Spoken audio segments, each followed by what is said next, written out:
नमस्कार दोस्तों। शिक्षा जगत से जुड़े कुछ महत्वपूर्ण खबरों को डिटेल में देखने जा रहे हैं, अंत तक जरूर जुड़े रहिएगा। बिहार में तीसरे चरण की शिक्षक भर्ती के लिए प्रक्रिया शुरू कर दी गई है। जैसा कि आपको ज्ञात होगा, सेकेंड फेज की जो शिक्षक भर्ती चल रही है उसके लिए काउंसलिंग की प्रक्रिया रनिंग में है और इसके साथ ही साथ तीसरे चरण की भर्ती के लिए रिक्त पद जुटाए जा रहे हैं। और साथ ही साथ अगर आप शारीरिक शिक्षा में ग्रेजुएशन या फिर डिप्लोमा कोर्सेज किए हुए हैं तो फिर आपको एक बेहतरीन मौका मिल सकता है बिहार में।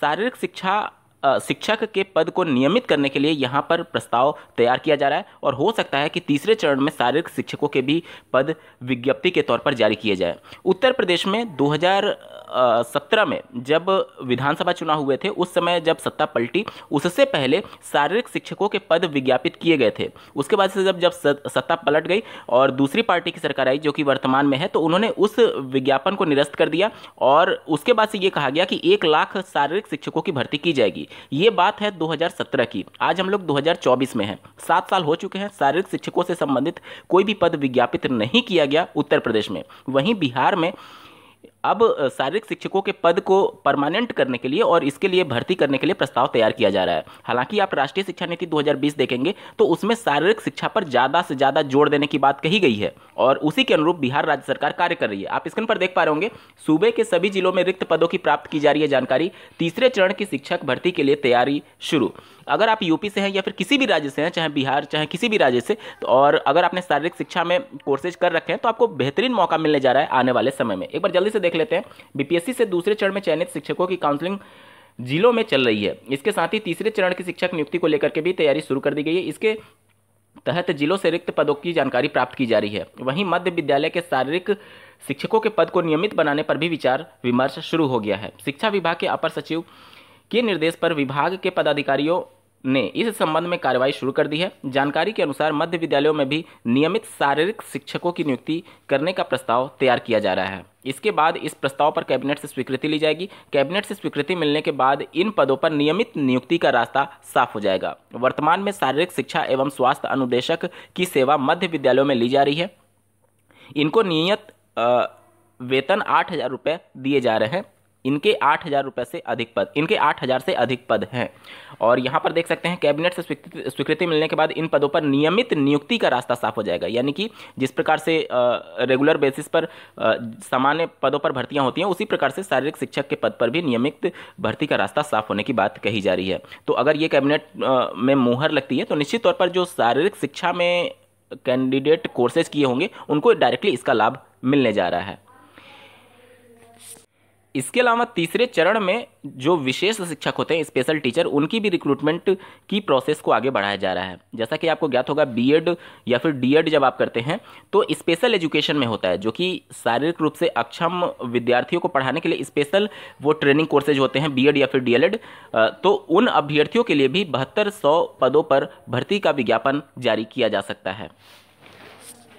उस विशेष शिक्षक के लिए अगर आप आवेदन करना चाहते हैं तो सबसे पहले आपको विशेष शिक्षकों की पात्रता परीक्षा को पास करना होगा। इसके संबंध में एसटीईटी के लिए आवेदन लिए जा रहे हैं। बिहार में एसटीईटी के लिए आवेदन की तिथि 7 तक बढ़ी। बिहार विद्यालय परीक्षा समिति ने एसटीईटी 2024 के लिए आवेदन की अंतिम तिथि बढ़ा दी है। अब एसटीईटी यानी कि स्पेशल विशेष विद्यालय अध्यापक पात्रता परीक्षा बीएसटीईटी के लिए 7 जनवरी तक आवेदन होंगे।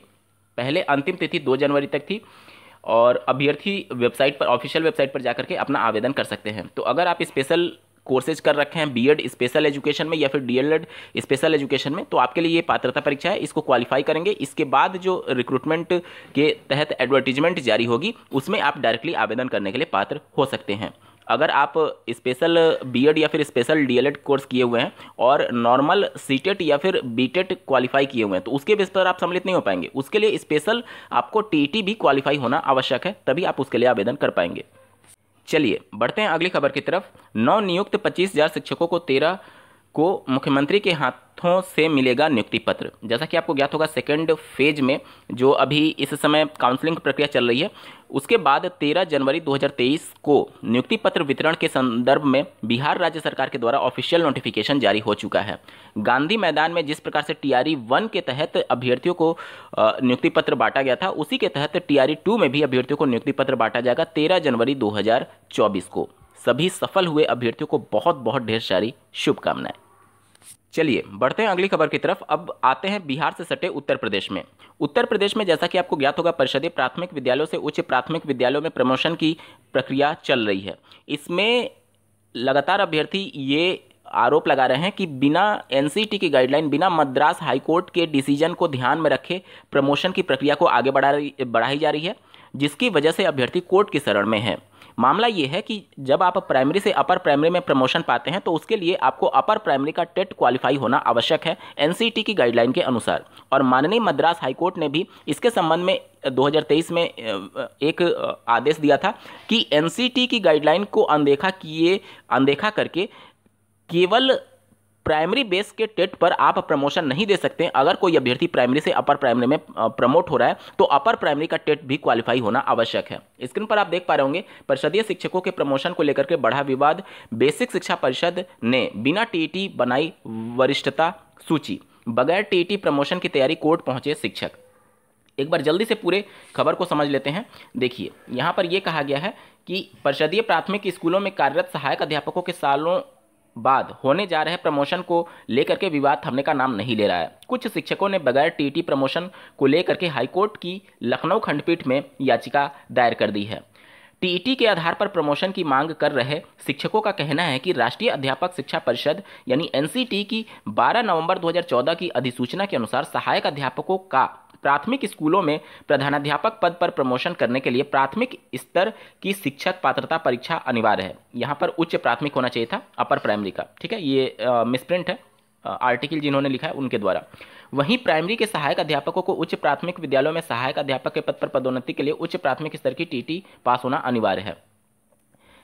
यहाँ पर आप देख सकते हैं। और मद्रास हाईकोर्ट ने 2 जून 2023 के आदेश में पदोन्नति में यह व्यवस्था लागू करने का आदेश दिया था, जिसके बाद एनसीटी ने 11 सितंबर 2023 को स्पष्टीकरण पत्र भी जारी किया। हालांकि प्रदेश के सभी जिलों में टीटी अनिवार्यता की अनदेखी की जा रही है, जबकि बेसिक शिक्षा परिषद के अफसरों ने हाईकोर्ट में हलफनामा दिया है कि प्रमोशन में समय समय पर जारी एनसीटी गाइडलाइन का पालन किया जा रहा है। तो इसको लेकर के विवाद है और निश्चित तौर पर जब अगली बार राज्य सरकार अपना हलफनामा दायर करेगी तो वो बताएगी कि लिस्ट वो सबमिट कर सकती है कि जिन भी अभ्यर्थियों का हम प्रमोशन करने जा रहे हैं उनमें सभी के पास अपर प्राइमरी का टेट है। तो ये सभी चीज़ें हैं उत्तर प्रदेश में चल रही हैं। चलिए अब बढ़ते हैं अगली खबर की तरफ।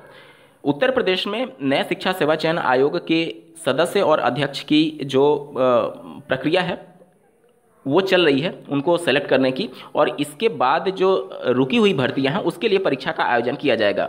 जैसा कि आपको ज्ञात होगा कि टीजीटी पीजीटी 2022 जिसके लिए आवेदन लिए जा चुके हैं और परीक्षा का इंतजार है, उस परीक्षा में लगभग 13 लाख अभ्यर्थियों ने आवेदन किया हुआ था और 1 लाख असिस्टेंट प्रोफेसर के पद पर आवेदन किए हुए अभ्यर्थी हैं। उन सब अभ्यर्थियों को परीक्षा तिथि का वेट है और इसी वजह से नए शिक्षा सेवा चयन आयोग के गठन का इंतजार किया जा रहा है। मोस्ट प्रोबेबल है कि फरवरी में सभी अध्यक्ष और जो भी इसके सदस्य हैं उनका चयन हो जाएगा, उसके बाद कार्यवाही शुरू हो जाएगी। ये 13-14 लाख तो ऐसे अभ्यर्थी हैं जो कि आवेदन कर चुके हैं और भर्ती को कंप्लीट होने के लिए वेट कर रहे हैं।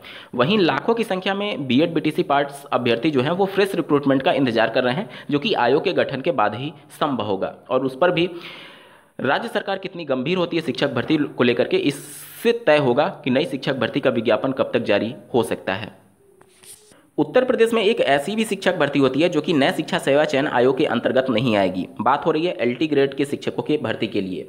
यहाँ पर देख सकते हैं एलटी ग्रेड के शिक्षकों की भर्ती के लिए लगातार अभ्यर्थी धरना प्रदर्शन कर रहे हैं कि ये तो आयोग से होना नहीं है, तो एटलीस्ट इसका तो विज्ञापन जारी कर दिया जाए। लगातार 1 साल 2 साल से आप सुन रहे होंगे कि इसके पात्रता को लेकर के, आहर्ता को लेकर के जो भी एक तरीके से विवाद था वो खत्म हो चुका है और सब कुछ स्थिति साफ हो गई है, लेकिन भर्ती का कुछ भी अता पता नहीं है। स्क्रीन पर आप देख पा रहे होंगे एलटी ग्रेड शिक्षक, प्रवक्ता, जीआईसी और खंड शिक्षा अधिकारी के पदों पर भर्ती के लिए नया विज्ञापन शीघ्र जारी किए जाने की मांग को लेकर के अभ्यर्थी ने बुधवार को प्रतियोगी छात्रा मोर्चा के बैनर तले उत्तर प्रदेश लोक सेवा आयोग में धरना दिया। प्रतियोगियों ने एलटी ग्रेड शिक्षक भर्ती 2018 की तृतीय अवशेष श्रेष्ठता सूची जारी करने और नई भर्ती का विज्ञापन में 5 वर्ष आयु सीमा में छूट देने की मांग की है। ज्ञापन लेते हुए आयोग के अधिकारी ने बताया कि एलटी और जीआईसी और प्रवक्ता जीआईसी से संबंधित समकक्ष आर्ता का समाधान अभी नहीं हुआ है, जबकि पेपर में आपने कई बार देखा होगा कि समकक्ष आर्ता का समाधान हो चुका है। ये कौन सी ऐसी प्रॉब्लम है, 2 साल हो चुके हैं, इतने बड़े आयोग हैं और बावजूद इसके आहारता का जो विवाद है उसे समाप्त नहीं कर पा रहे हैं, मिनिमम एलिजिबिलिटी नहीं तय कर पा रहे हैं कि क्या होनी चाहिए या फिर उसके समकक्ष कौन कौन सी डिग्री को माना जाए। ये हाल है उत्तर प्रदेश का। 2 साल 1 साल से ये खबरें लगातार न्यूज़पेपर में प्रकाशित होती रहती हैं कि आहारता से संबंधित प्रॉब्लम को सॉल्व कर लिया गया, तो यानी कि वो उस समय फर्जी खबरें थीं। इससे अभ्यर्थी उम्मीद लगा करके बैठे थे कि अब ये विवाद खत्म हो चुका है तो नई शिक्षक भर्ती का विज्ञापन जारी होगा। अब आयोग ये बता रही है कि अभी इस प्रकार का विवाद खत्म नहीं हुआ है। यहां पर देख सकते हैं अभी नहीं हुआ है, इसकी फाइल कार्मिक विभाग में रुकी हुई है। खंड शिक्षा अधिकारी भर्ती से संबंधित फाइल शिक्षा निदेशक बेसिक के यहाँ है। एलटी के जीआईसी 2018 की तृतीय अवश्रेष्ठ श्रेष्ठ सूची पर कार्य गतिशील है और जल्द सूची जारी की जाएगी। धरने में ये सभी अभ्यर्थी सम्मिलित हुए थे। चलिए बढ़ते हैं अगली खबर की तरफ। आप स्क्रीन पर एक आर्टिकल देख पा रहे होंगे जो कि उत्तर प्रदेश से प्रकाशित हुई है, प्रयागराज से। देख सकते हैं, नहीं मिले योग्य अभ्यर्थी, 60 में से 55 सीटें रह गईं खाली। प्रदेश के सहायता प्राप्त माध्यमिक विद्यालयों में टीजीटी पीजीटी 2021 में विशेष वर्ग की खाली 60 सीटों पर नियुक्ति के लिए बुधवार को शिक्षा निदेशालय में काउंसलिंग कराई गई, जिसमें विभिन्न श्रेणियों के दिव्यांग, भूतपूर्व सैनिक, स्वतंत्रता संग्राम सेनानी कोटे की सीटों के सापेक्ष 5 अभ्यर्थी ही आहार मिले। तो 55 सीटें खाली चली गई हैं टीजीटी पीजीटी 2021 वाले मामले को लेकर के। आज के वीडियो में बस इतना ही। ऐसे ही महत्वपूर्ण अपडेट के लिए चैनल को सब्सक्राइब करना ना भूलें। इस वीडियो को देखने के लिए आपका बहुत बहुत धन्यवाद। भगवान करे आपका दिन शुभ हो।